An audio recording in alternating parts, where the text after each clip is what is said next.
शेतात नैसर्गिक विधीसाठी का बसले असा विचारल्याचा राग आल्यानं नैसर्गिक विधीला बसणाऱ्यांचे नातेवाईक असणाऱ्या राहुल धनराज गांगुर्डे आणि समाधान धनराज गांगुर्डे यांनी हातात लोखंडी रॉड आणि दांडके घेऊन शेतमालक असणाऱ्या भगवंत भानुदास खैरनार यांना जबर मारहाण केल्याची घटना निजामपूरमधील दुसाणे या गावात घडली आहे। यामध्ये शेतमालकाच्या हात आणि पायाला जबर मार लागल्यानं त्यांच्यावर धुळ्यातील खासगी रुग्णालयात उपचार सुरू आहे। या प्रकरणी जखमी शेतकऱ्याच्या जबाबावरून दोघांविरोधात निजामपूर पोलिसात गुन्हा दाखल करण्यात आलाय। घटना घडून बरेच दिवस उलटल्यानंतरही आरोपींना पकडण्यात पोलिसांना यश आलं नाहीये। यामुळे आरोपींना तात्काळ अटक करत कठोर कारवाई करण्याची मागणी जखमी शेतकऱ्याने केली आहे। माझे नाव भगवंत भानुदास खैरनार, राहणार दुसाणे, तालुका साक्री, जिल्हा धुळे।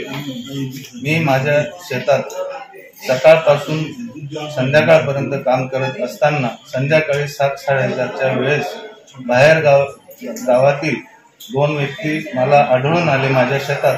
तर माझ्या शेतात आढळून आल्यानंतर तर माझी अगोदर शेतातून ट्रॅक्टरचा बॅटरी दाबर चोरीला गेला आहे, स्टार्टर चोरीला गेला आहे। अनोळखी माणसांना मी विचारलं की तुम्ही कुठले, तर त्यांनी मला सांगितलं की तुला काय करायचं आहे। तर ते माझ्या शेतात शौचालयाला बसलेले होते। बसलेले असताना मी त्यांना सांगितलं तुम्हाला इथं बसायची जागा आहे का, तरी त्याने सांगायचे तुझं काय बिघडलं, तुला काय अडचण आहे असं म्हणून त्यांची माझी 2 शब्द बोलणं झालं। त्याच्यानंतर ते गावात गेले। राहुल धनराज गांगुर्डे आणि समाधान उर्फ बंटी धनराज गांगुर्डे हे दोघांना बोलून त्यांनी मला पाईप आणले। त्याला पाईप आणून लाकडी दांडा आणला। लोखंडी पाईपाने त्यांनी मला मारहाण केली। 2 पाय 1 हात त्यांनी माझा फ्रॅक्चर केलं आणि ते तिथून पळाले।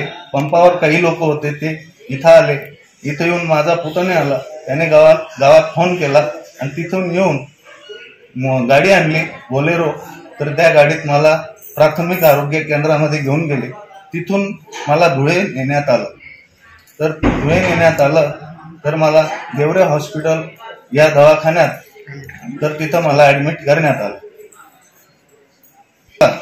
देवरे हॉस्पिटल इथं ऍडमिट करून सुद्धा मला 3 तारखेपासून तर आज 11 तारीख आलेली आहे। 11 तारखेपर्यंत आज आरोपी आजपर्यंत फरार आहेत, ज्यांना अटक झालेली नाही। तरी डॉक्टरांनी मला डिस्चार्ज दिलेला नाही किंवा डॉक्टर मला सांगतात की अजून तुला 8 ते 10 दिवस तुला इथं राहावं लागेल, तर तुला डिस्चार्ज मिळणार नाही। तर कमीत कमी या आरोपींना अटक करणे प्रशासनाचं काम आहे, तरी त्यांना अटक करावी ही माझी नम्र विनंती। दरम्यान या प्रकरणाचा पुढील तपास निजामपूर पोलीस करत आहेत। ब्युरो रिपोर्ट, माझा महाराष्ट्र न्यूज, धुळे।